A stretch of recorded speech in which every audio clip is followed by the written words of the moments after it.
Media మిత్రులకు నమస్కారం.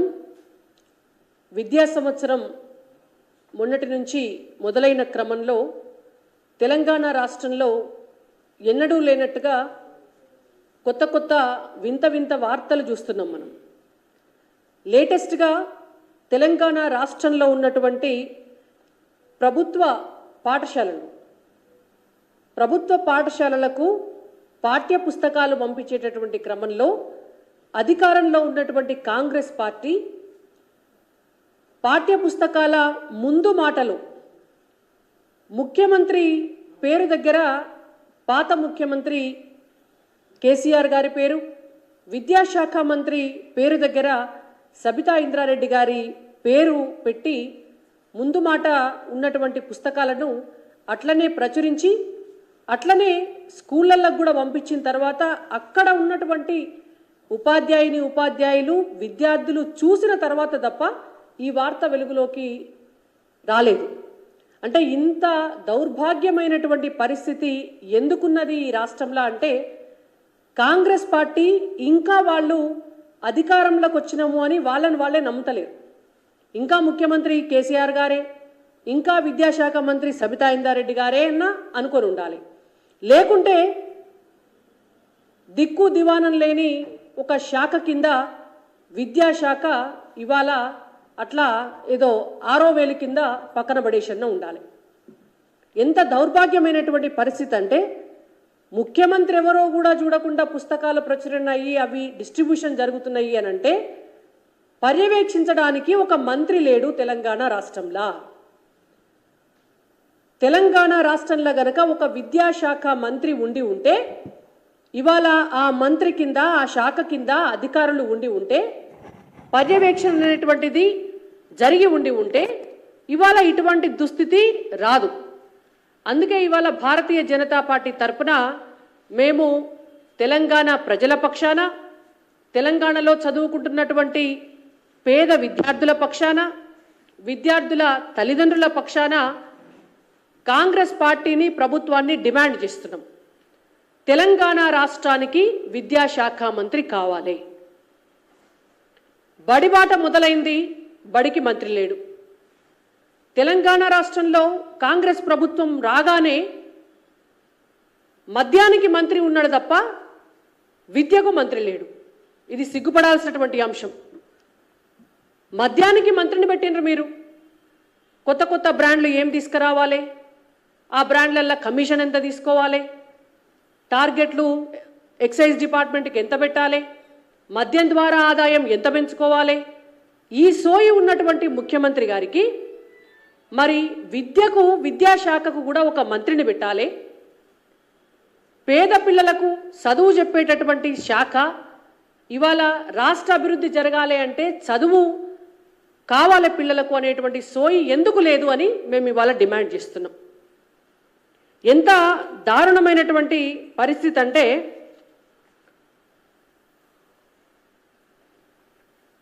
పర్యవేక్షణ లేని అనాథలాగా తెలంగాణ రాష్ట్రంలో ఇవాళ విద్యాశాఖ పరిస్థితి ఉన్నది. విద్యాశాఖ మంత్రి పోస్టు ఖాళీ. ఎన్నికల సమయంలో రేవంత్ రెడ్డి గారు పదే ఒక గాడిద గుడ్డును నెత్తి మీద పెట్టుకొని, ఒక గంప మీద గాడిద గుడ్డును పెట్టుకొని ఎన్నికల ప్రచారం చేసినాడు. ఇవాళ వాళ్ళ ప్రభుత్వంలో కూడా గదే గాడిద గుడ్డు కనిపిస్తుంది మనకు. మీకు నేను పోస్టర్ రూపంలో చూపిస్తా. తెలంగాణ రాష్ట్రానికి విద్యాశాఖ మంత్రిని ఇచ్చిందా కాంగ్రెస్ ప్రభుత్వం అంటే గాడిద గుడ్డు ఇచ్చింది. తెలంగాణ రాష్ట్రానికి విద్యాశాఖ మంత్రి లేడు. ఆ విద్యాశాఖ పరిధిలో తెలంగాణ రాష్ట్రంలో ఉన్నటువంటి దాదాపుగా స్కూల్ ఎడ్యుకేషన్లో మీకు నేను నెంబర్ కూడా చెప్తాను. స్కూల్ ఎడ్యుకేషన్ డిపార్ట్మెంట్ కింద 26,067 స్కూల్స్ ఉన్నాయి తెలంగాణ రాష్ట్రంలో. ఈ 26,000 స్కూల్స్ని జిల్లా పరిషత్తు మండల పరిషత్ కింద డివైడ్ చేస్తే మనకు పర్యవేక్షణ చేయడానికి అసలు ఈ స్కూళ్ళల్లో పిల్లలకు పాఠాలు చెప్తున్నారా చెప్తలేరా, ఉపాధ్యాయులు వెళ్తలేరా అని చూడడానికి జిల్లాలకు వారీగా డిఈఓలను పెడతారు. మనకు 33 జిల్లాలుంటే 33 జిల్లాలలో 26 జిల్లాలకు డిఈఓ పోస్టులు గాడిద గుడ్డు 0. 26 జిల్లాలకు డిఈఓ పోస్టులు లేవు. ఇవాళ వాళ్ళ తర్వాత డిప్యూటీ ఎడ్యుకేషన్ ఆఫీసర్స్ ఉంటారు. వాళ్ళు 62 మంది ఉండాలి తెలంగాణ రాష్ట్రంలో. 62 మందికి 58 మంది ఖాళీ, ఇంకొక 4 పోస్టులలో ఉంటే ఆ 4ని కూడా వేరే శాఖలల్లో వేరే పనులకు బదిలీ చేసినారు. అంటే ఇవాళ డిప్యూటీ ఎడ్యుకేషన్ ఆఫీసర్లు తెలంగాణ రాష్ట్రంలో 0. అంటే కాంగ్రెస్ ప్రభుత్వము డిప్యూటీ ఎడ్యుకేషన్ ఆఫీసర్లకు గాడిద గుడ్డిచ్చింది స్కూళ్లకు అని అర్థం. దాని తర్వాత మండలాలు 615 మండలాలు ఉన్నాయి తెలంగాణ రాష్ట్రంలో. 615 మండలాలల్లో మండలానికో ఎంఈఓ ఉండాలి. ఆ మండలంలో ఉన్నటువంటి స్కూల్స్ అన్నిటినీ కూడా పర్యవేక్షణ చేయడానికి 617 మండలాలు ఉంటే 15 మండలాలు ఉంటే సిగ్గుపోతుంది చెప్పుకుంటే 17 మంది ఎంఈఓలు ఉన్నారు తెలంగాణ రాష్ట్రంలో. 17 మంది ఉన్నారు. మిగిలిన ఎంఈఓలు ఎక్కడ పోయినరు? కాంగ్రెస్ ప్రభుత్వం ఏమిచ్చింది అని అంటే మనకు గాడిద గుడ్డు. దీని తర్వాత ప్రభుత్వ పాఠశాలలలో ఉపాధ్యాయుల పోస్టులు 22,000 పోస్టులు ఖాళీ ఉంటే 11,000 పోస్టులకి మాత్రమే నోటిఫికేషన్ ఇచ్చి ఇంకా అప్లికేషన్లే తీసుకుంటున్నారు. ఇంకా అప్లికేషన్ల కానే ఉన్నది ఆ కథంతా. లిక్కర్ దందాకు మాత్రం అన్నీ అయిపోయినాయి. మినిస్ట్రీ దగ్గర నుంచి కింది దాకా మొత్తం అయిపోయినాయి. ఇవాళ ముఖ్యమంత్రి పోస్టుకు మాత్రం ప్రభుత్వంలోకి రాకముందే, అధికారంలోకి రాకముందే డేటు టైము మొత్తం ఫిక్స్ అయింది.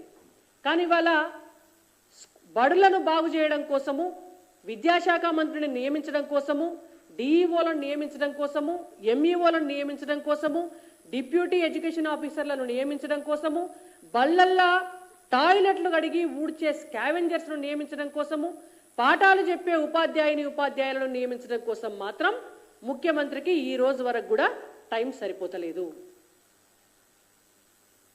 ఇవాళ మీకు మీ కాంగ్రెస్ పార్టీల పంచాయతీలు ఉంటే ఇవాళ పేద బిడ్డలు రోడ్డు మీద పడాలనా? మీ పార్టీలో పదవుల పంచాయతీ ఉంటే మీరు మంత్రివర్గాన్ని పూర్తి చేయకపోతే దానికి వాళ్ళ పేద బిడ్డలు బలి కావాలనా? ఇలా కాంగ్రెస్ పార్టీలో విద్యాశాఖను నిర్వహించేటటువంటి సామర్థ్యం ఉన్నటువంటి నాయకులు లేరనే కదా అర్థం. ముఖ్యమంత్రి ఆయన దగ్గర ఎందుకు పెట్టుకున్నాడు ఈ శాఖను?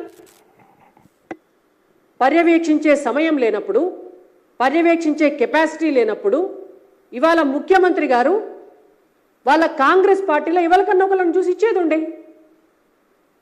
మీ పార్టీలో ఆ సామర్థ్యం లేదు కాబట్టే మీరు ఇప్పటి వరకు ఒక విద్యాశాఖ మంత్రిని నియమించలే.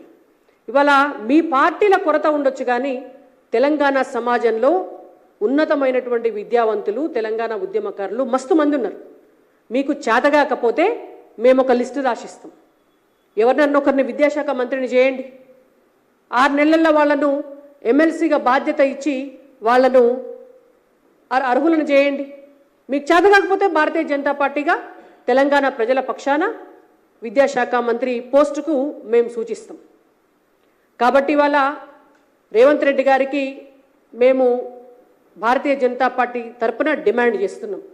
ఎంబడే తెలంగాణ రాష్ట్రానికి విద్యాశాఖ మంత్రిని వేయడంతో పాటు నేను ఇందాక చెప్పినటువంటి లిస్ట్ అంతా కూడా ఖాళీగా ఉన్నటువంటి డిఈఓలు, ఖాళీగా ఉన్నటువంటి ఎంఈఓలు, ఖాళీగా ఉన్నటువంటి డిప్యూటీ ఎడ్యుకేషన్ ఆఫీసర్లు, ఖాళీగా ఉన్నటువంటి టీచర్లు, ఖాళీగా ఉన్నటువంటి స్కావెంజర్లు, మూతబడ్డ బళ్లను రీఓపెన్ చేయించండి.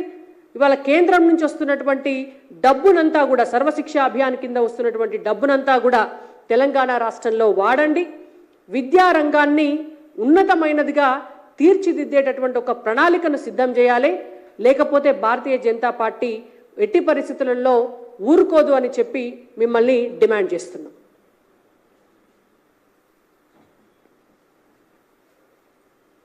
ధన్యవాదాలు.